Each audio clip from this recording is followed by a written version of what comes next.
All right, good evening, everybody. Welcome into the Irish Football Pod. Connor, what's up, man? How we doing tonight, guys? How we doing? Busy day to say the least. Normal, ordinary Thursday, you'd be thinking, but quite the contrary when you're living this Notre Dame lifestyle. Yep. Every day, man. Every day something happens. Good, bad. Something happens in Notre Dame land about every day. Here we are. So we've got some defensive coordinator stuff going on. A lot of portal stuff going on today. So really just wanted to jump in and talk about a couple of those things. I recorded an episode yesterday. You were busy and tied up, but mainly talked about Golden leaving. He's going to take the job at Cincinnati Bengals. He was the linebackers coach there before Freeman pulled him away.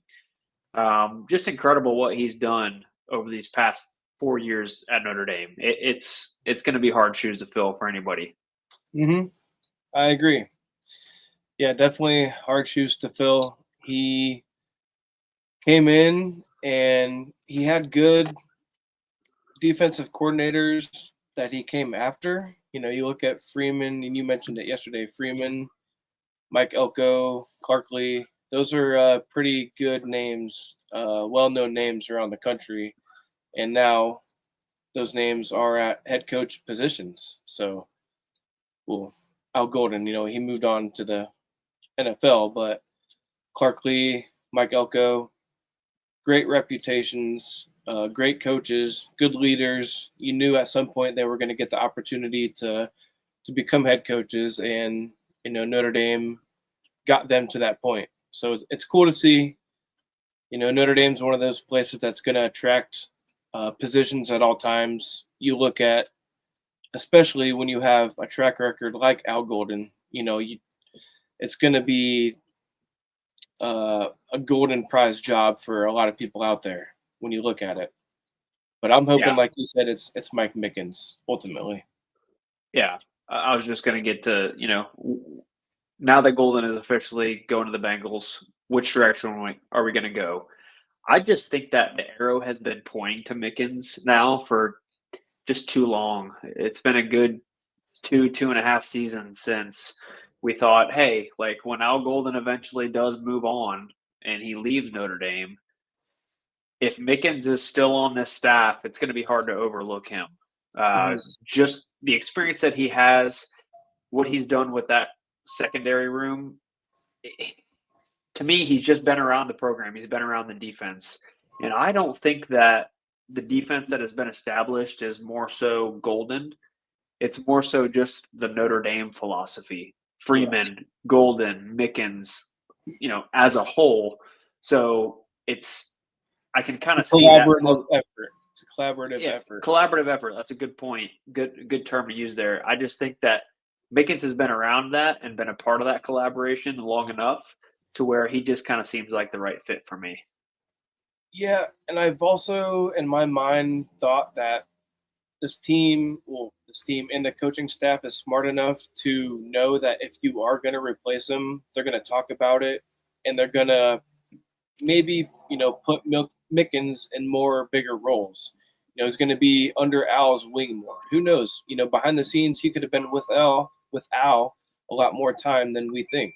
So just learning the scheme, learning different things of how to be a coordinator, because it's different. There's a lot more things that are involved when you get that position. So you got to think that Notre Dame's taken the time in the past year to really implement those things, and if they have, then you're really set up. You don't have to bring in a new guy, which we can go out and get a guy, but how do you know the feeling? There's a break-in period for a new coach, right?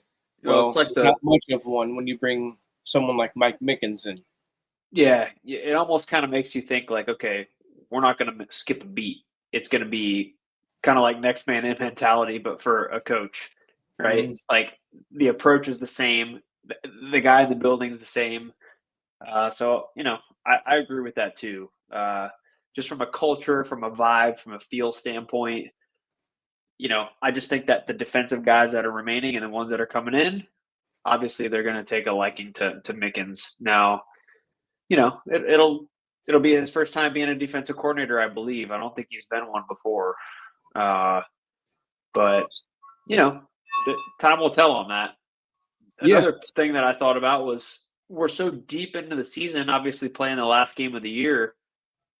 A lot of these coaches have been hired. Like a lot of coaching puzzle pieces have fallen into place. So it's not one of those things where we kind of have the luxury of this big coaching pool because, we played for such a long time this year. Mm-hmm. Yeah. And that's really a big difference maker at the end of every college football season is the coaching carousel that happens with every team. And when you are at the top 5, top 10 level, you are doing something good. So there's people recognizing that. And especially Notre Dame, that's just one of those teams where if you're doing good, like you have multiple opportunities coming out to you and reaching out. So, man, you got to, like you said, there's big shoes to fill, and there's still a lot of off-season left. We're 3-4 days in, so a lot can happen in that time leading up to the next season. So, and hey, breaking news to our time frame, Miami, August 31st, 7:30. So here we are again. Yeah. Another long off season. I saw the ACC, they released their week 0 and week 1 time slots. Obviously, with us playing Miami, that falls into the ACC category. So yeah, we will kick off the 2025 season, Hard Rock Stadium, Miami Gardens, Florida, August 31st, Sunday night of Labor Day weekend at 7:30. I mean, we've had some rough experiences in that building. We were there in 2017 when Kelly just got absolutely trounced, 41-8. You went down to the Orange Bowl this past year, and we flipped the script on that. So what an exciting opener, dude. Prime what time I was going to again. say is we were at that Miami game in 2017, and we happened to be with some Ohio State friends that just we had met through jobs, and they became good friends, and they wanted to experience that game. Well, they were along for the ride, and they saw our misery that night. But I definitely need some revenge on the Hurricanes. Unless you were a Hurricane fan, that was not a good night, just from a football watching standpoint, fan standpoint, anything. It was not good. But yeah, we owe the Hurricanes a little revenge. What a matchup, dude. Like Cam Ward leaving, Riley Leonard leaving. There's going to be a ton of new faces on each team that are, in the trenches making plays. So, I mean, that's going to be an incredible week 1 matchup. Well, cap that off, not to go in deep detail with that game, but you have Carson Beck transfer, kind of a veteran quarterback, and then you have the QB situation with Notre Dame. You do have a veteran QB in Steve Angeli, but you have a lot of young talent pushing for that starting job. So really interesting conversation that, we can break down and will be talked about a lot, definitely in the offseason.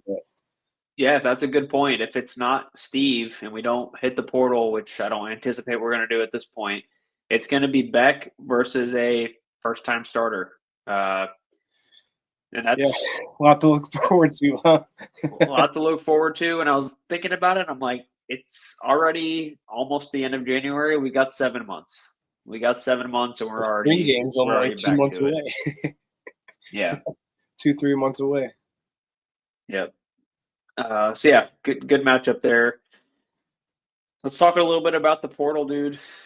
Four total offensive linemen now in the past, I'd say 36 hours. Sam Pendleton, Pat Coogan, Ty Chan, and Rocco Spindler all hitting the portal, but none of it's really like that surprising. 3 of those guys took over spots this year due to injury from other guys. So, I mean, Notre Dame is deep in the offensive line department. We've got some guys coming in. What do you think about these 4 guys taking off and leaving? Yeah, they all want the opportunity. They're all trying to make the right decision for themselves, and credit to them. Uh, just be thankful for the roles that they played. A lot of them put in great effort, amazing contribution to the university, and every game they battled. So credit to them. They're gonna go on and do what they love to do. So credit, most of those guys got their degree, and yeah, they did what they had to do. So Yeah, and, it's one of those things that for them, they're looking at the depth chart for next year. There's just a lot of guys that might be in front of them, you know? Uh, so I respect it. It's one of those things, if you got a couple years or 1 year of eligibility left, you don't really have a NFL draft grade, take your shot at another Power 4 program. If you leave Notre Dame as an offensive lineman on scholarship there, chances are you can go to another Power 4 school and essentially you are going to be starting, right? Of course, they're going to have to work for it and earn the jobs, but you've got a really good chance of transferring to another Power 4 school, putting some really good film on tape, and or play on tape, and end up getting drafted in the NFL. So mhm. I'm totally okay with it. Yeah, that's the ultimate goal for most players. Every D1 athlete has the goal and the ambition to get that far, but some realize that they aren't. So with Yeah, Notre Dame, proud, and props to them for finishing off their degree, and now they can use that for later on in life. There's always life after football, so yeah, that's a major perk and will always be a major perk for Notre Dame. yeah. Then we had 2 receivers, of course, Colsey and Jaden Thomas. Both Mhm. some of my favorite players, man. When Deion Colsey scored against FSU this year, I was so happy for him. He kind of got injured, I think, in fall camp. Then kind of took him a while to kind of get back up through the season, but really ended up just being a great player for us over his Notre Dame career. Same thing with Jaden Thomas. He had some good years early on, right, when he was a young kid, freshman and sophomore. Yeah, Um, but 2 just stand up Notre Dame guys. But we got to reload at receiver, man. Obviously, we've got talent and stuff there. Great House, Faison. we Are got we going Cam to see Williams, Cam Michael Williams? Gilbert, Cam Williams, Micah Gilbert, KK Smith? Dude, and there's speed Malachi there. Fields, the dude from Wisconsin. I forget his name. Yes. We'll be okay at receiver, um, but there's other or other gaps to fill. There's other positions we gotta reload at. So Yeah. And what'll be interesting, just to kind of keep the topic on the portal, what QB jumps in? Does any QB jump in? Um, do they jump in now? Do they get through spring ball to kind of see where the cards are stacking up? It's going to be interesting to see. hmm yep. But it's a different era. It's not it's recruit, but it's more or less reload at this point. Next man in. We need the next man that comes in to be better than who was in there before. So that's the mentality this team's got to have. No doubt. No doubt.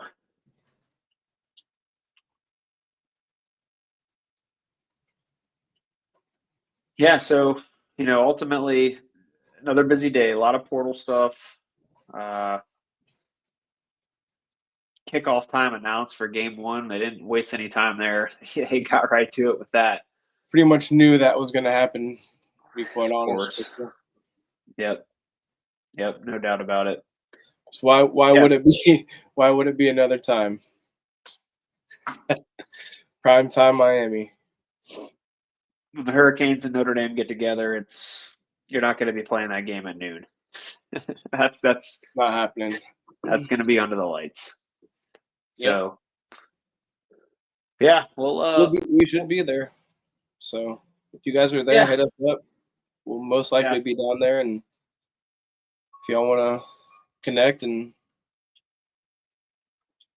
get down with the Irish fam, let's do it. A lot of time left. What are we? 219 days. it'll go by fast though. It'll go by fast. The spring game will get here. We'll get through that, and then it's on to the summer. It's a long summer, but soon enough it'll be fall camp in August, and we'll be getting ready to go again. I mean, one of the things that I want to talk about here in the next couple shows is like we just can't let up. Like we've kind of set the bar now. I think the bar is always going to be playoffs. But I understand you can't get to the title every year, but man, this little taste of dominant success and dominant football, man, this fan base is going to be fired up next year. There's no doubt.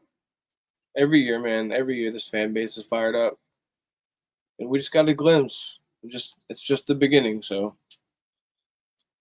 Freeman just got to stay on that path, stay on that course. He's already said it himself. He's got the blueprint. It's just a matter of going out and executing it.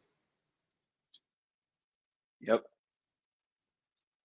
But my vibes definitely changed a little bit after a couple of days settling in after the championship game. Just needed personally a little extra time, more than a lot of people. So there's people still going through it worse than me. So everybody's different.